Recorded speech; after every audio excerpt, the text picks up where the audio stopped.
One off, so that's good. Car wash.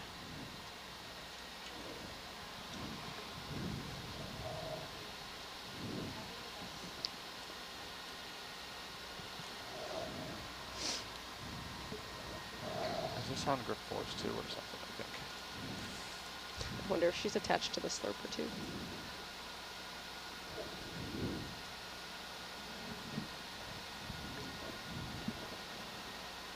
It's not very good grip.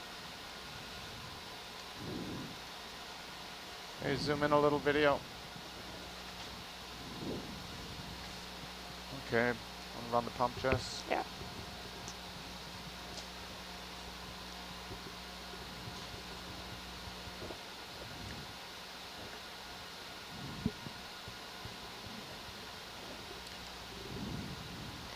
Nice. Nice. Oh, yeah.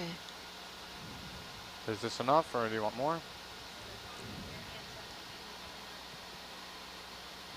I'm thinking that's enough, Yeah. right? Can't hear you, Jennifer. You can see it. Sorry, in it's that should be Full enough. wide video. Yes. come full right. Yep. Oh yeah, look at that big chunk. Yeah, make sure it all got in there. Yeah, in the jar. I see That's it in that the, jar Yeah, there. it Yeah. looks Yeah. pretty full. Yeah, that's okay. great. Okay, and that was sample 14. 14, thank you.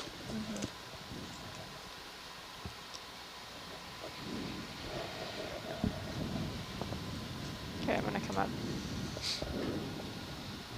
All right, so there's our detached octopus has, on the seafloor. Very good. Just moved neighborhood quite a bit. She's gonna wake up and be like, where am I? All right, we can start going up when you guys are ready. We're ready back here. Dane, Just gonna Dane, bug how are over we to that doing on line your real pump? quick. Yeah, let's power the pump down until things clear Yeah, up. the pump We is just did currently off. when we kicked it up just then. Did you say what? We just did when we started Okay. up. Oh, so we need. Oh, wait, so we turned it off? We gotta Turned it keep off. Yeah, notes we on need to that. know when it's turned off. Yes. Do you have a timestamp for when it was turned off? It was about 1 minute ago when we were Okay. taking that sample, maybe 2. 22:15. All right. Let's say. And so this one will be sample 15. I am currently on that line there. Yeah. So Put in a move to go ahead there, Aaron. What is sample 15? all right, we'll be tracking a line the- bearing 033. Restart. The stopping of the pop sampler. Okay, Yeah. 0.3 knots good again. Yeah. So Yeah. Dane, you'll let us Nav. know when you want us to start up again? So sample's almost- Let's wait until we start the transect. Okay. Just holler when you want it to Please start. Got track it, a line yep. bearing 033, 0.3 knots. Thank you.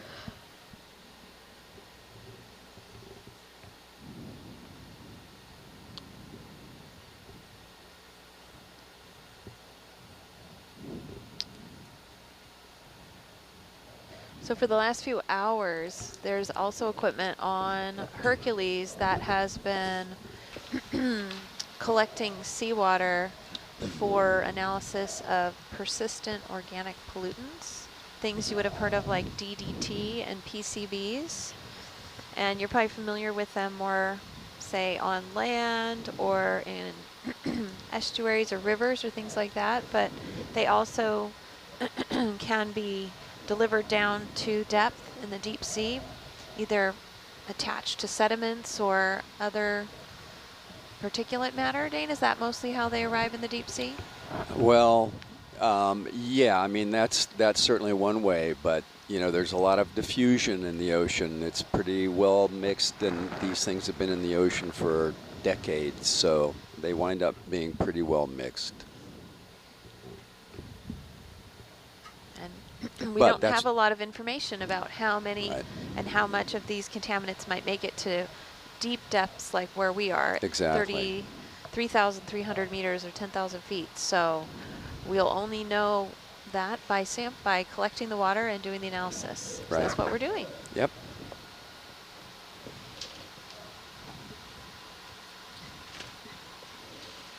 And we'll be comparing water concentrations with concentrations of these same chemicals in the sediments, so we can see kind of what the equilibrium is between materials flowing into and out of the sediment and into and out of the water.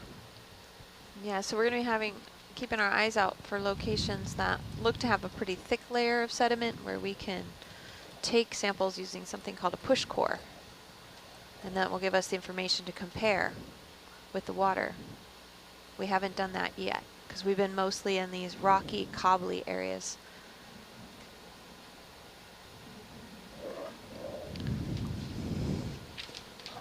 Do we plan to start the sampler back up when we start the transect? Yes, correct. Okay. It's going to come up a bit in the water column. Yeah.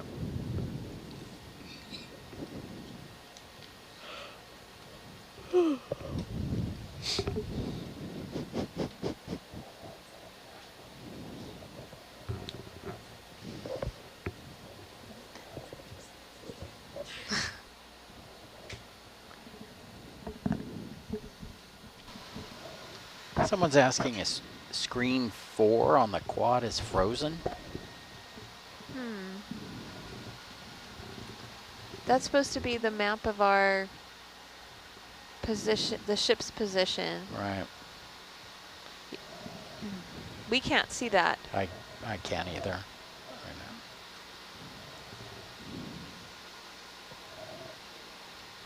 now. All right, ship's finally moving, hey?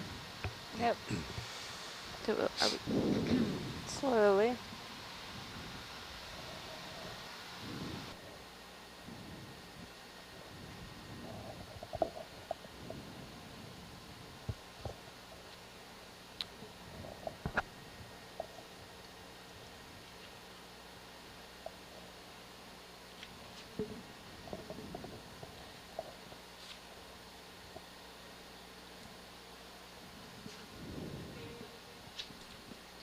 Yeah, you want to zoom, please?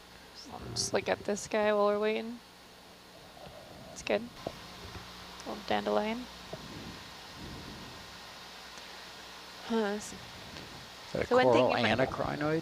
And then a Or- couple of feather Yeah. star crinoids, yes, and a brittle star at the base. So these crinoids, they are trying to get into up into the water column where they can put out their arms and collect the marine snow and other things as it's passing by. And so getting up on the top of this coral gives them the ability to get away from the sediments on the seafloor and up into the flowing water. You can see water flowing past them. So the yellow and brownish animals are the feather stars, and then you also see a pinkish brittle star wrapped in amongst them too. Go ahead and come wide video.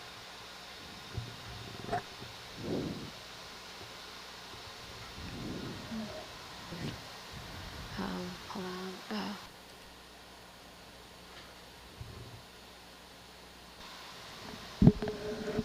While we're waiting to start this transect, just think it's important for our viewers to think about the fact that we're in a part of the sanctuary, the Monterey Bay National Marine Sanctuary, that we've barely had a chance to look at the seafloor. Even not all of that has been mapped yet. So what you're seeing along with us is the first time we've ever seen this portion of the ocean's bottom. And it's very interesting and exciting we have some maps, but to be able to see in high definition what really is living down here and the shapes of the rocks, and find these areas where we have unexpected processes like warm water seeping out between the rocks. So this is all new to us. We haven't started the transect yet. No, we haven't. We're on. The ship is going. We're kind of starting like any minute now. Okay, thank you. Starting to lay us out behind. Takes a few minutes before we actually start moving.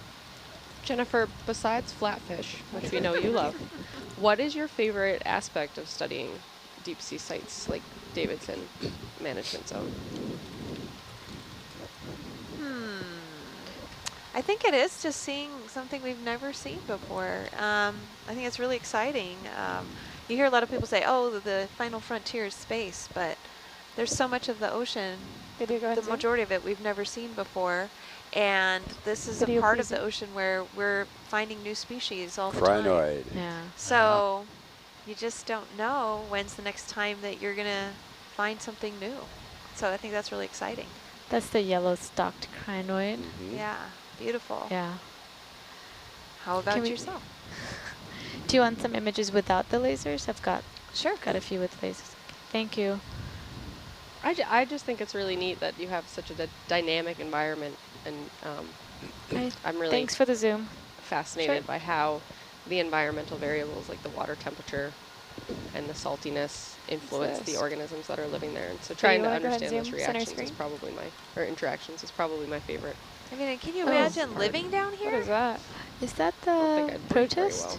Someday, This is, huh? I think, Yeah. that's the don't say it right. It's the 4M. Xeno 504. Yeah, Xeno Xeno 504. It's, you know, it's interesting. This one has a pretty different look to it as It far as shape than the looks like a one we saw ceratops. before. A triceratops or No. Stegosaurus, maybe. Yeah, that's what Yeah. Stegosaurus. Xeno, It almost looks like a Xeno, slug, like a sea Xeno slug, kinda. 504. Uh-oh, Dane's starting in on another song. I like Help it. me remember it. Yeah. All right, great. come on video. So one of the amazing things for me about looking at all this stuff is imagining, I mean, as you, Annie, have talked about, the relationships between all these organisms and what is it that's kind of driving the organization of these communities. And, you know, every place you look, there are new questions. It's like, well, how does this work? How did this happen? And nobody really knows. Well, and there's questions that we're starting asking only because we've looked here. Absolutely. Like we went, I want to know where all the baby octopus are going, Right. but we didn't even know there were baby octopus That's here, right. so That's we right. couldn't have asked. And why are the mothers here and in these aggregations? We didn't know that there could be seeping water here. So, yeah, and then Annie's mentioned that some of the associated organisms we're seeing with octopus are very different than at the other location. Yep. Where we've seen this aggregating Yep. behavior. So just, yeah, we didn't know to ask any of those I'll questions. just face Argus too. That's right. You can Sure. More than go a on the year line ago. if it's Yep. too far We've away, only we'll seen a zoom in. small area Yeah, of sounds this good. mount. Thank you. Yeah. Who knows what we're going to see in the next few hours? That's too. right. I mean, That's right. when we came upon this last year, it was out of the blue. Yep. And we're off Davidson Seamount by about 7 kilometers. We're in Right. that management How we zone, doing? but the physical feature we're on How are we is doing? It's a little Well, nub. separate, To yeah. start? A little nub compared to the gigantic Sure. seamount. Mm-hmm. And there's been some suggestions we should name this nub, but as far as I know, it has not been named yet. maybe when they go to and map it at high resolution, they'll give it a name. So I see one little octopus off in the distance. At the top of the screen. I believe you. Yeah. It's, I you can't don't see it see right it. now. Right. There we go. There's one. Mm-hmm. Gone. Peekaboo.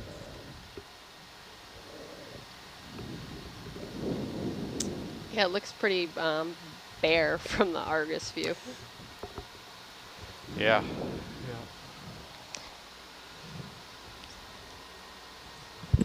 So Jess, I think I'm gonna be ready to put the pump back on, but let's give it 25 seconds. Okay. Yeah. Let me know when you want Yep, us to press go. I'll count it down. Roger. We have a suggestion from the interwebs to call the place Octomount. The Octomount? Octomount. Yeah, we'll definitely take suggestions. 5, 4, 3, 2, 1, fire. Okay, Coming pump on back in. on. All right. 22, 28. Just try to avoid names like Outcrop or something. Bodie able to say McBoatface. Like Bodie McBoatface. Yeah, right. Yeah, we're Careful what you ask for. Huh? Dane, did you want to look at the outflow again just to make sure that Oh, it's going? Or yes, you actually, yeah, I do. So can we get a...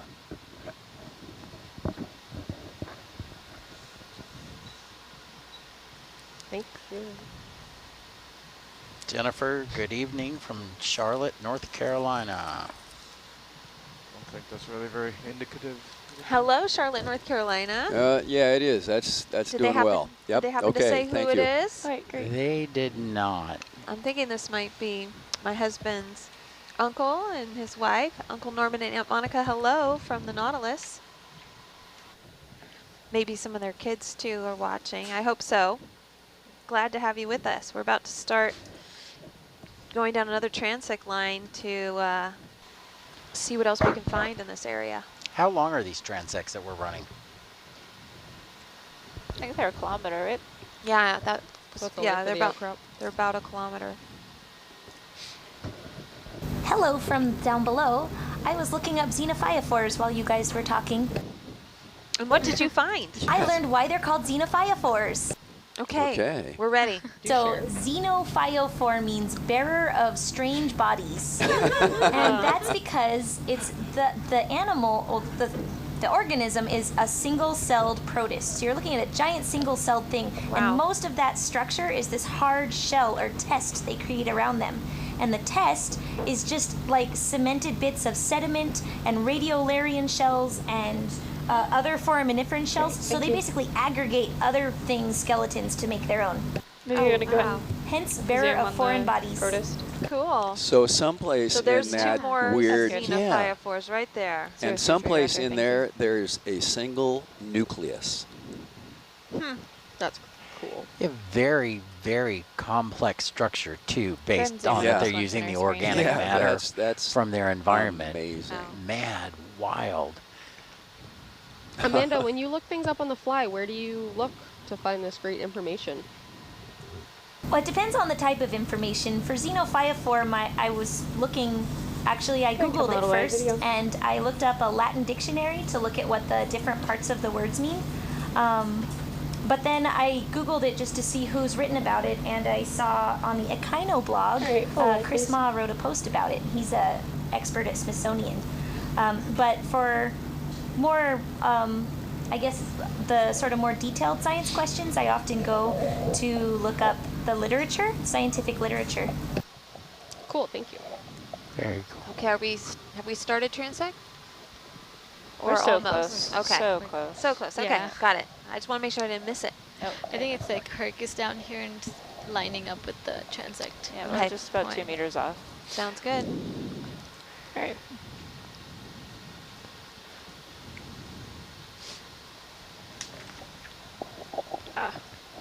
Now we're 1 meter off.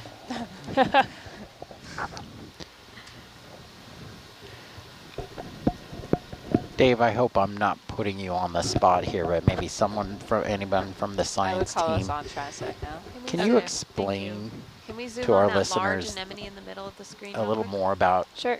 how the warm water is coming through the sediment, All right, video, go ahead. the seafloor? Well, I'm not a hydrogeologist, but Jen, do you want to take a crack at that? You probably know about. So the Mike, would you question give is me back how the the bubble warm there? water is coming through the sediment.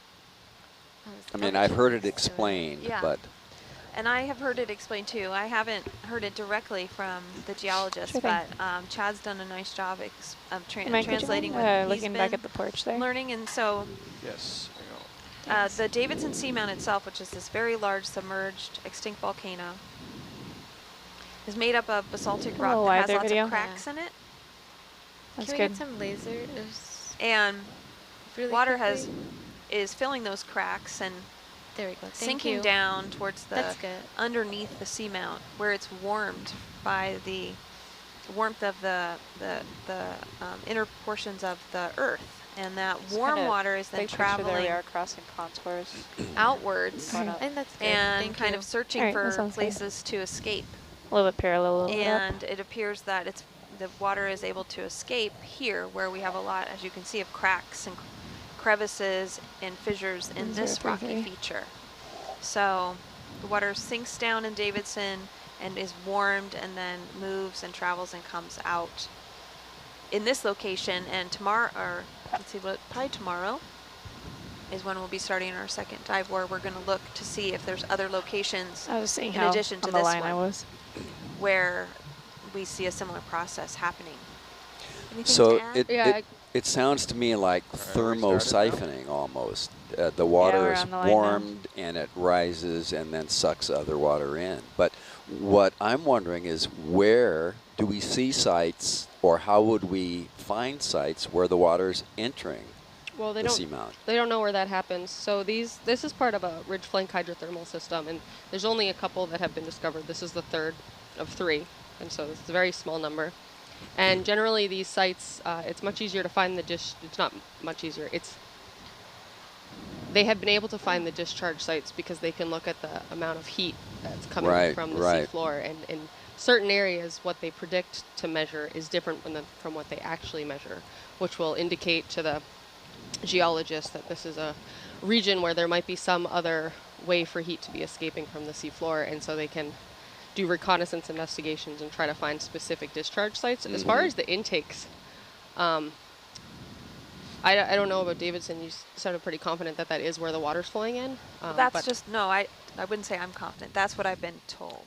Okay. But I don't know.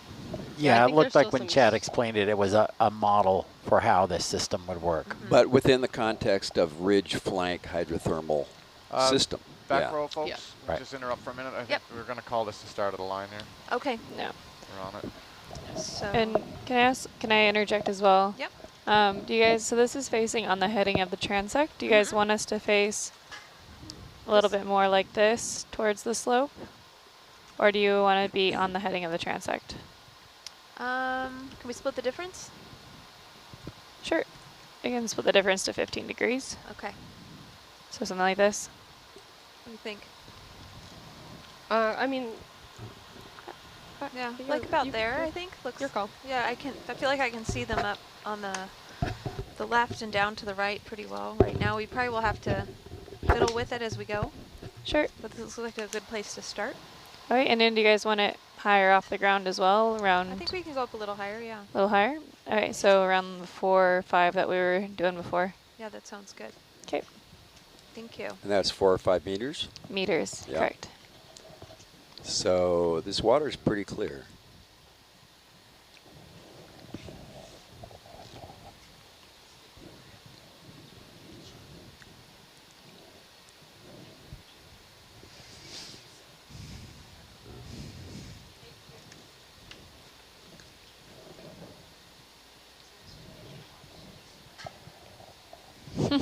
No, whenever.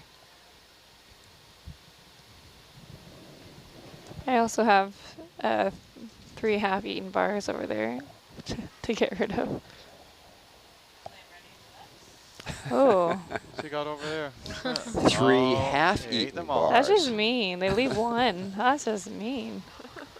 Are we talking candy? Yeah, I think I have some backup in my other bag, but one of my fellow navs, I don't want to name any names. We all know. Well, he didn't eat them all. He didn't eat them all. He's too polite for that. I'd say the control van needs its own scavenger.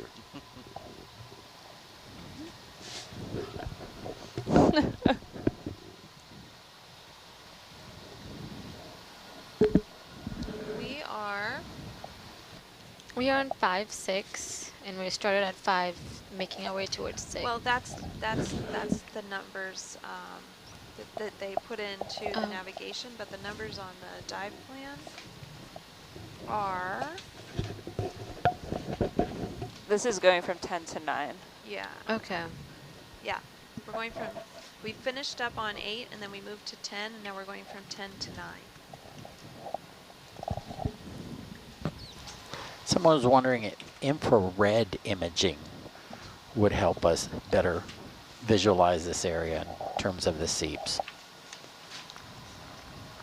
I don't see why it wouldn't. I can open it. We're screaming along. Thank you. What's this? Oh, wow. Thank you. So did we start at 10 and we're making our way to 9? That's correct. Okay.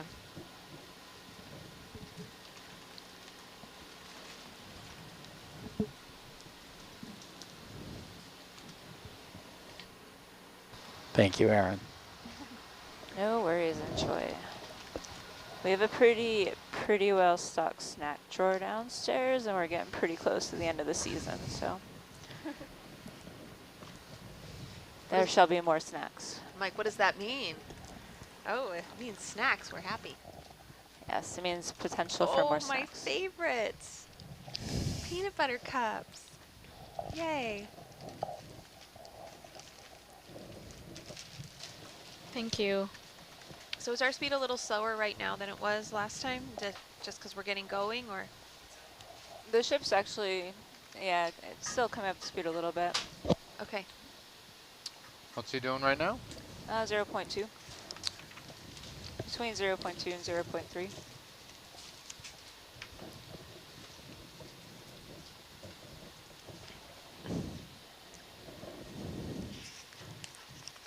Could we quickly zoom in on that octopus that's just to the right of the lasers? Yeah, sure. We're a little bit far, but Okay. we can look. Just trying to Stand get by a little video. bit closer.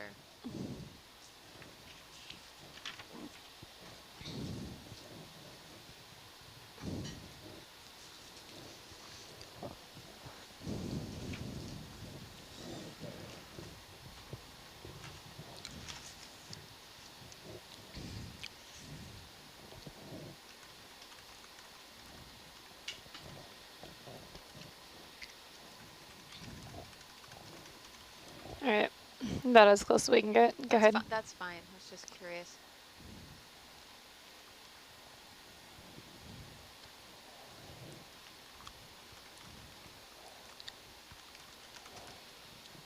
I'm not seeing any shimmering in this area. Are you? No. Nope. Okay. That's good. Thank you. All right. Go ahead and come by, please. Funny, went from the other direction. I thought it was cleaner than that.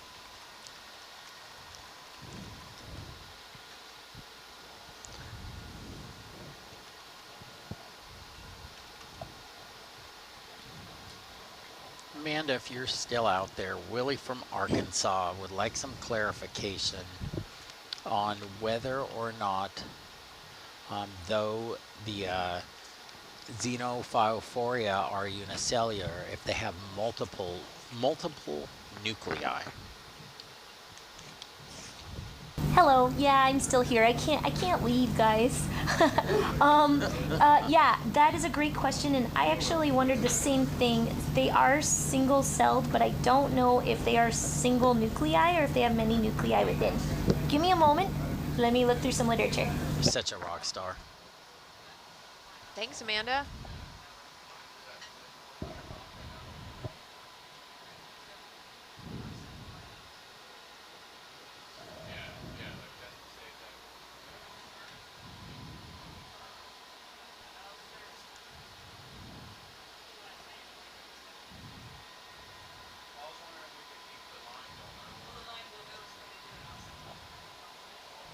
Get higher up.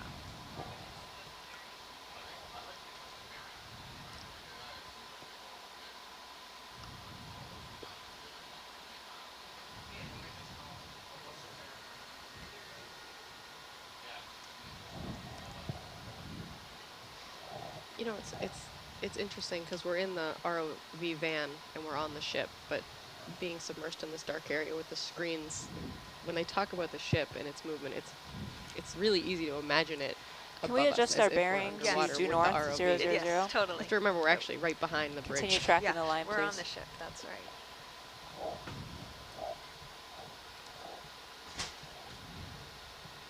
We should be able to see it in the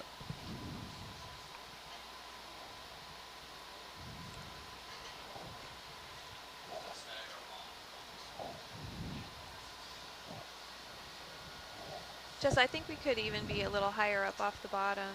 You get a wider view. It's Yeah, so clear sorry. here. Yeah, sure thing. Sorry about the Is that the one we approaching checked ground. out earlier? Is that the octopus we checked No, out earlier?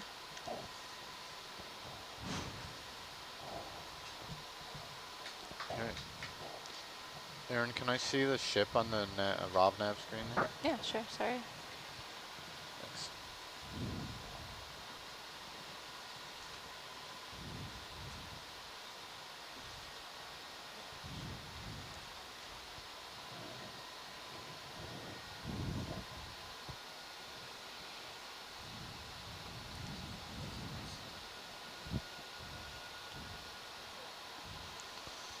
As we continue our exploration here of Octopus Garden just off Davidson Seamount in the Monterey Bay National Marine Sanctuary. Quite a bit on that. Running another transect. Those green dots you see are our lasers that we use to measure the things that we see. They're 10 centimeters apart. Quick, Jess. Sure. That's interesting.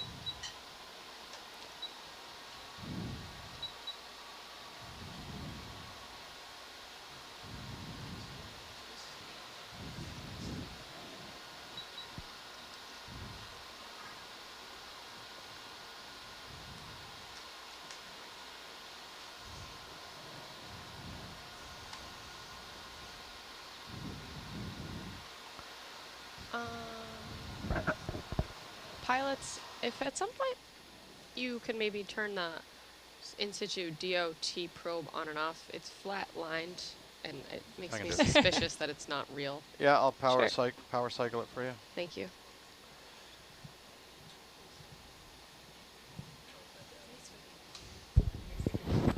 Okay, that's cycled. It's back on now. Thank you.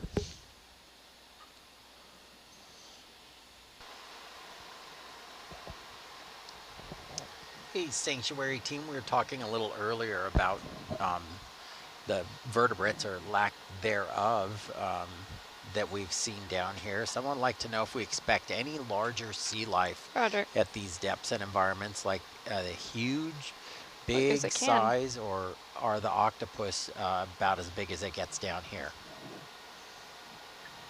Science, are we free to zoom while we wait for the ship? Oh, okay, we're waiting for the ship? Okay, well, what is the colorful thing down by the ropes in the bottom? Yeah, it looks like it can. We like to document when we do see debris. All right, go ahead and push on in their video. Once we found a Coke can that was a couple decades old. Jen, can you bring your mic up a little closer? Yes, I can, thank you. What is this? What is it? Orange soda. Cherry. What? Oh, Orange. Minute Maid. Wow. Nice. That's not even soda. Maybe it was sparkling in this case, huh? But should we take it from the sea? So this just kind of, talking about how persistent organic pollutants can slowly be accumulating in the deep sea.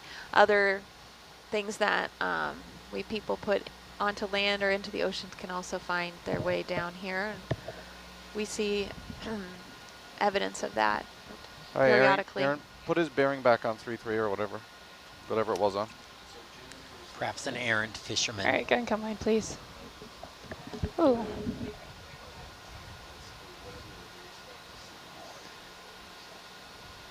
Actually, out of curiosity, do you want to zoom in here? Is that a baby octopus back there? Where? Oh, it might be a... so there are these, they're brittle stars that are really, look a lot like they could be a baby octopus. Argus is sonar and then the camera. But it's not. To see him. So it's not one? Closer. No. It's largely guesswork. Probably let him drive north too long. I don't know. We'll see. There's another of the, we saw that really large one of the Cnidarian there that has the white fleshy arms. A Bathylicon robustum. Oh, you know what it is now. Well, I haven't been able to identify it at the other site, and so to see it here and have your little, Erica's little guide. Oh, nice. Is it in the guide? Yeah. Oh, okay. I have to just find it. Or maybe Amanda had pulled it up on the Mumbari. As we're moving, if we can just zoom in a little bit on that octopus. Sure.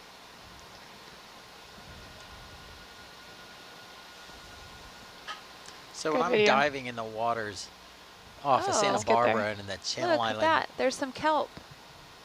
And one urchin on it. Oh, she looks kind of tired. Chilling. To me. And then there was, can we zoom out? Come on.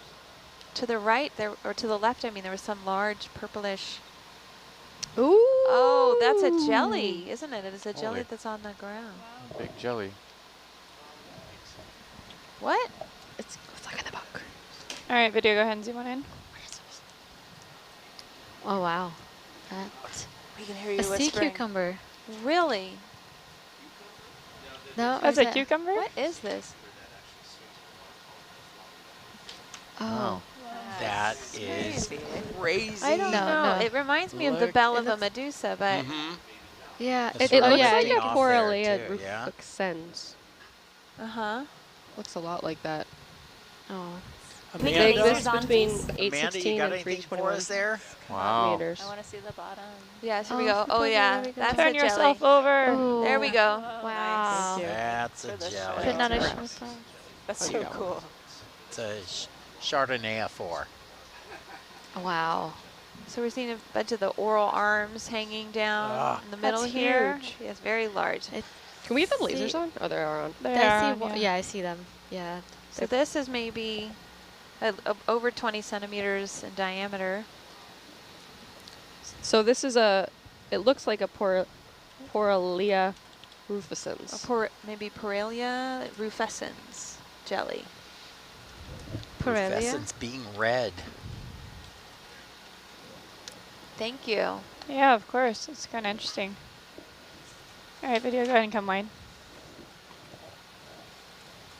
I am responding to the question about xenophyophores. Yes, they are single-celled, but they are multinucleated, which means they have more than one nucleus floating around inside of that shared cytoplasm. Okay, so You are amazing, Amanda. Amazing. Guess what? It's time for my watch. I'm coming up. all right, here she comes. Ladies and gentlemen, you So asked what for her, makes you got her. them unicellular is that they don't have cell walls separating the nuclei. They don't have cell membranes They don't separating have the nuclei. cell membranes. Huh. It's insane. There's no Multi- membranes. Yeah, There's another song for you. multinuclear Single cell organisms. Wow.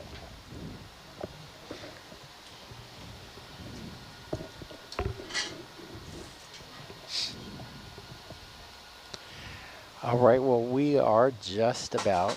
Oops. That's a stool. Enter into a shift change, but we are Yeah. in the Monterey Bay National Marine Sanctuary near the Davidson Seamount, running transects area discovered last year known as the Octopus's Garden.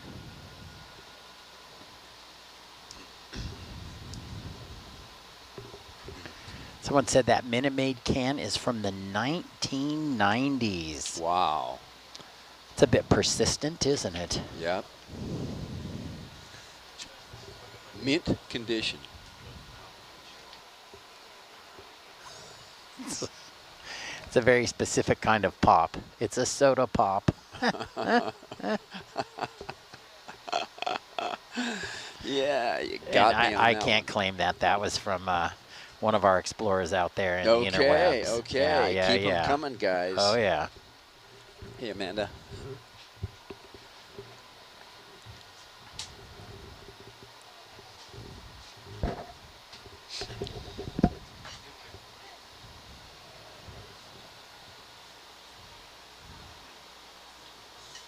How much of the area that the survey grid, like how much of it have you seen before on this previous dives? Like this is not much, you only have a few hours, right? No one's on. Yeah, no one's on. No. It's shift change. All right, I just want to leave us with this. I got a message here from Diana. She's a 75-year-old biologist restrained by medical conditions to traveling, even around the UK, only online. So thank you for making my life super exciting and mind exercised to unbelievable lengths. You are doing more than you will ever know to help disabled and elderly scientists keep their minds occupied and adding untold depth to life when most people just pass us by. Bless you all. Well, we love you, Diana. Yeah. That's an amazing thing. Thank you that we so could much. provide. Yep. Yeah, that's Happy to quite be a part nice. of this.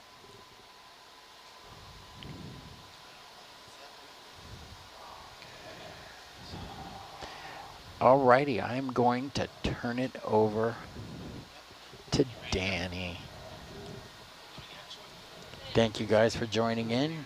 Stay with us.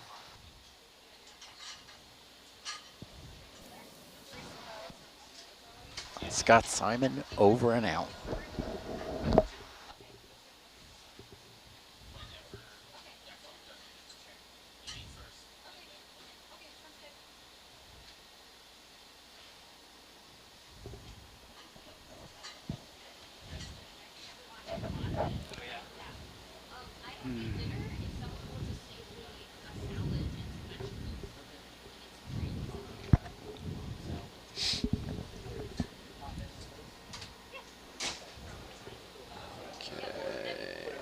Yeah, a lot better now.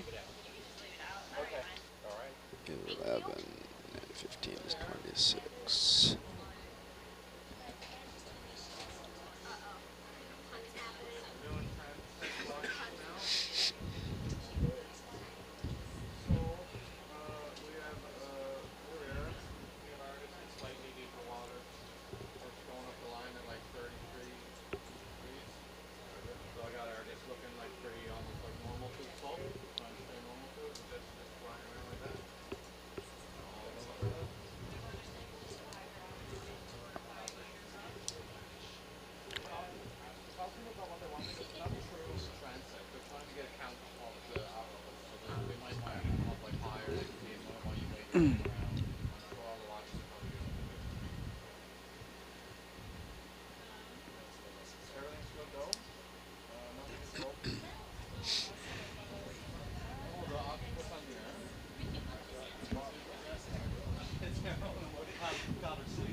Jess, are you okay with the partial zoom right now? Or you want to hold off?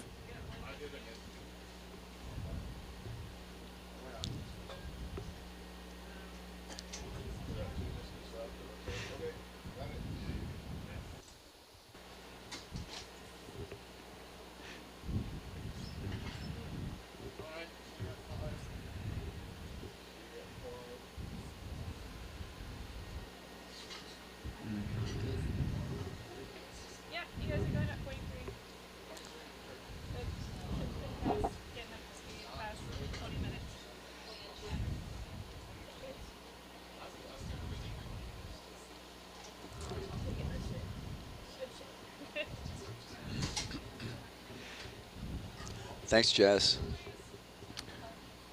Good evening, Antonella. How are you?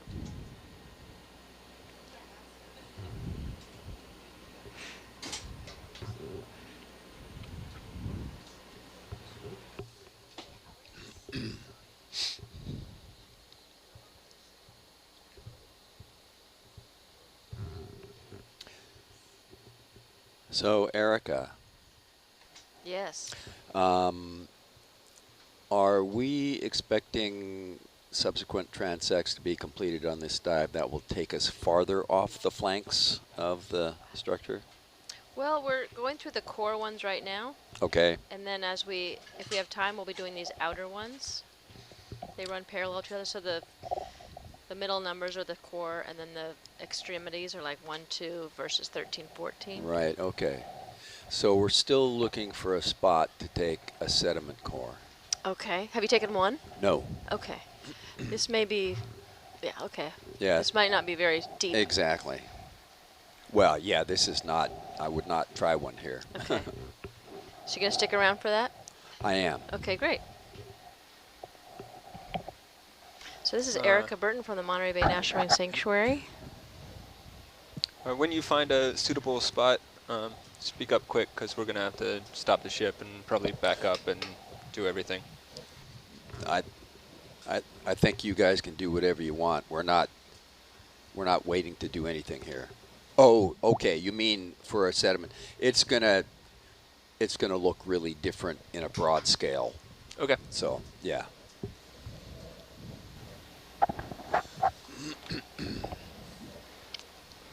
That's a black coral in front of us, Bathypathes. We have some encrusting sponges over on the left-hand side. Ooh, where? Down. Oh, they just went off screen. The gray. Oh, was that We'll see more. that sort of brownish thing? No, the blue-gray color that's on the rocks. Okay. The brown is more of those xenophytophores. We're seeing quite a few here, too. It looked like an anemone almost. No, yeah, there's the xenophytophores. There was an anemone in view as well. It was kind of a fuchsia color. Okay. Baby cucumber.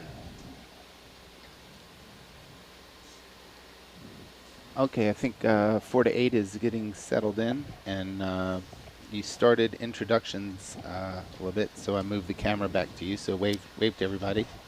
Hi, everyone. Hello. Welcome to our shift. Yeah, if you want to continue with your introductions on the back row, I can set the audio levels for the shift. I'll just repeat. This is Erica Burton from the Monterey Bay National Marine Sanctuary. I'm the research specialist there. And my name's Amanda Kahn, and I am an assistant professor at Moss Landing Marine Laboratories.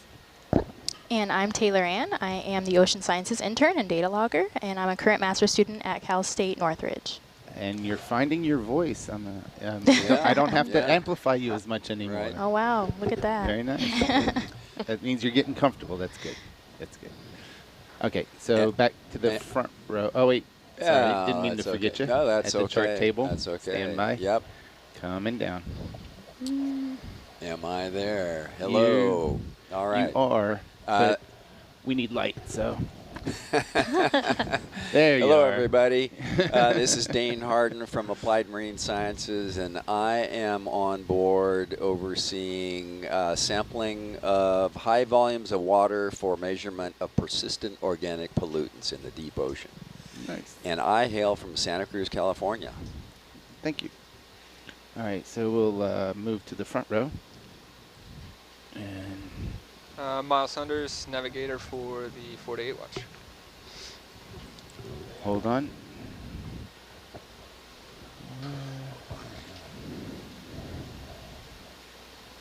Okay, there's a stop. I have to rotate around the clockwise. Stand by. It's hide and seek in the dark for our scientists. It is. All right.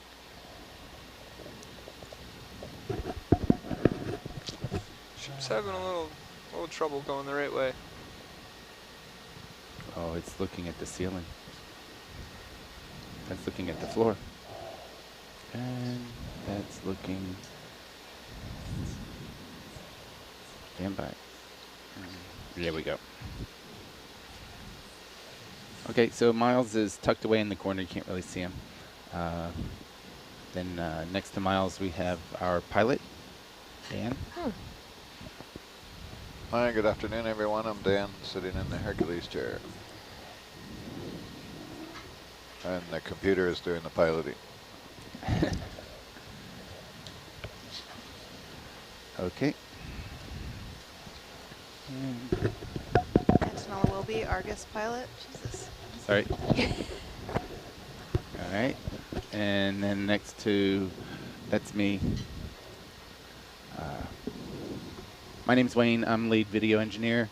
And we've got one more person to introduce. Hi, I'm hiding over here in the corner. I am Danny. I am your science communication fellow. So I am taking all of your questions off our Nautilus Live page. So thank you so much for tuning in to check out our exploration here of Davidson's Seamount.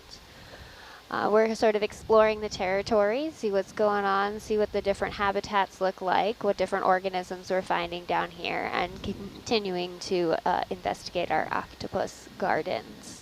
So if you guys have any questions, just send them on in. We're here to answer them.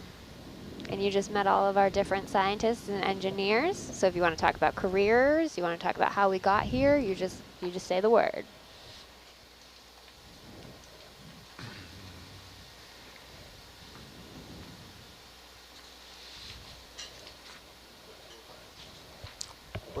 We're actually going backwards. Oh, I can't.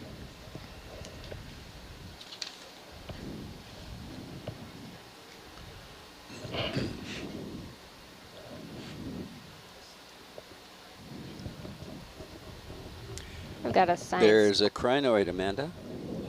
I was just going to ask about that. So I don't know a whole lot about crinoids. Can you tell me a little bit more? Are they like a coral? Or are they an animal? They are animals, but they are not corals. Crinoids are related to sea stars and sea urchins and sea cucumbers. So they're echinoderms. And specifically, crinoids are a group of echinoderms that are filter or suspension feeders. So you can see they have 5 arms, similar to sea stars, but those arms have little stick-like extensions on them called pinnules. Ah, thanks for the zoom. You can see those pinnules radiating off. So those pinnules help to capture food, and then little hairs called cilia move the food down the grooves of the arm to the mouth, which is in the center of the crinoid. And usually crinoids have sort of little foot-like extensions on the other end of them, but this one is a stalked crinoid, so it has a stalk that reaches down and is glued to the seafloor. Isn't a common name of them feather stars? Is it? That one I actually don't know. That's okay. A good name. Well, they look like crinoid, feathers. yes. Not the stalked one. Well, maybe not the stalked one. I don't know. But this one, I think we have a we have a provisional identification. This may have been just described in 2017 as Lamperticrinus messingi, and it's named after the taxonomist Messing. This is a possibility. Just beautiful animals. That is amazing. So we've got our 5 arms like a sea star would have. Do we have an idea of where that stalk sort of evolutionarily came from? I an extra arm or a long stomach?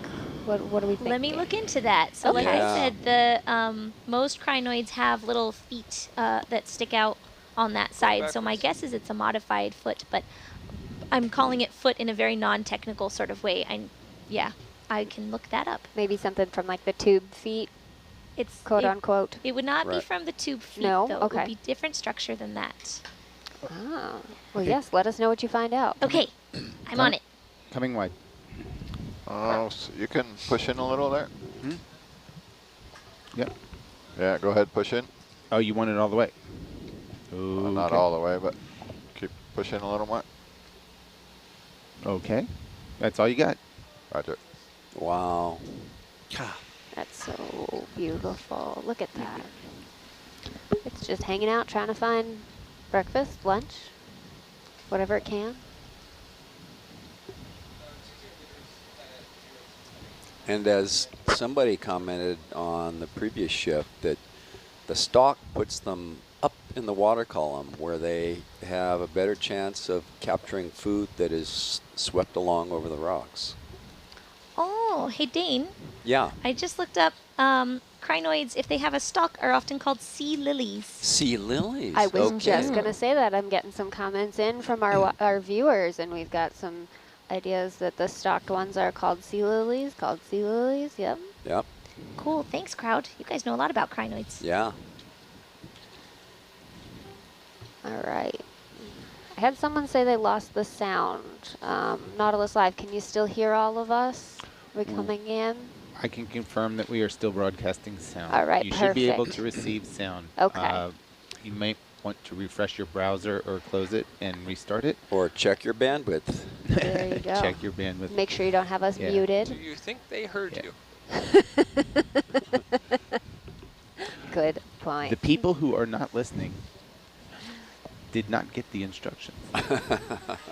I've got a question about our past videos. So a lot of our information is going to be up at nautiluslive.org, and you'll be able to see all of our recent highlights. So if you're looking for any videos or blog content there, you'll be able to just view all of what we've been doing for the past few cruises, as well as what we are currently doing down here on our dive. So are we beginning to move along the transect? I'll let you field that one, Navigator. Sorry, what was the question? Are we beginning to move along the transect? We are trying to move along the transect. Okay. We just fell off maybe 30 meters from where I took over. I'm trying to restart them and get going. Okay. Push in a bit there, Wayne. Sure. So that stock structure in front of us is a coral. That's good. Hold that, please. Holding. Called lepidopsis. Lepidopsis. So that's going to be a little bit different than that crinoid we were just looking at. All right. Yes. This is a soft coral. Oh. So it's a cnidarian, completely different phylum. And what's the main thing that makes it a cnidarian? The fact that it's softer, so it doesn't have that sort of calcium carbonate backbone? It's only got one mouth, one opening in it. Food goes in and out the same opening. And the really iconic thing that all cnidarians share is they have stinging organelles called nematocysts. Right. So other cnidarians that you guys might think of are jellies or sea anemones. And so just like you could get stung by a jelly, those same stinging structures will be in a coral. And just to return to the question of the evolutionary sort of derivation? Yeah, derivation, thank you, of the stalk. It looks like it's mainly ossicles, which are the skeletal elements of echinoderms.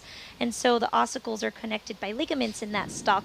But the main body of the sea lily or crinoid is that part that you see up at the top. So that's where it basically is much more, I guess, evolutionarily similar and morphologically similar to sea stars.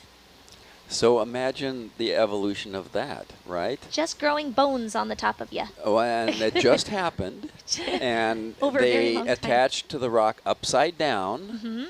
And, oh, that conferred a benefit to them. And then they added another link and another. And the taller they got, the higher they got above the bottom. And when you get close to the bottom, the currents slow down and get kind of washy and turbulent. So getting up higher means there's a lot more food available for them. Yep. Another thing, I said it. There, wait. I want to correct that. I said Okay. they move food to their Zooming in. mouth with cilia, but they actually move food to their mouth with tube feet. Yeah. So that is where the tube foot system That's where our comes tube in. feet are. Right. Yeah. That makes sense. They're kind of like sea stars, but flipped Different. upside down on a stalk. Right. Yeah. Exactly. And urchins are like sea stars, but made round with a giant jaw. Full wide. Full wide. So that long stalk comes out of the top of the sea stalk. Full wide. Thank you. It's like Daisy Head Maisie. Yeah.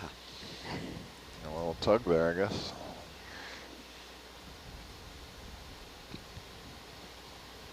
We have another echinoderm in view right Yeah. now. To the left of the screen, right about in the middle, is a sea cucumber, that bright pink guy. So that one does not look like most of the other ones within the phylum Echinodermata. Right. But just like a sea star and an urchin and a crinoid, these guys have what's called pentaradial symmetry. So 5 axes of symmetry that it can be divided by. It's just these guys are sort of stretched to be very long. Pushing in. But they still have usually 5 rows of tube feet down their body. Some of them get reduced or modified. Oh, but you can see some tube Look feet at on the that. underside that of is that amazing. sea cucumber.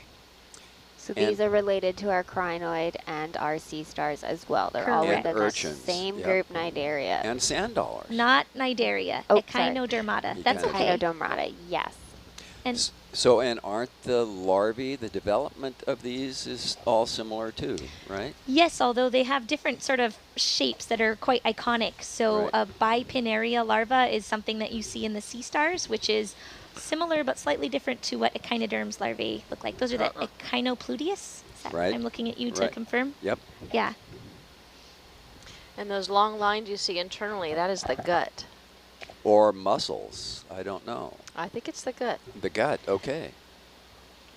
I love these guys. Also, these all echinoderms use water to help stiffen their bodies or to help themselves move. It's called a water vascular system.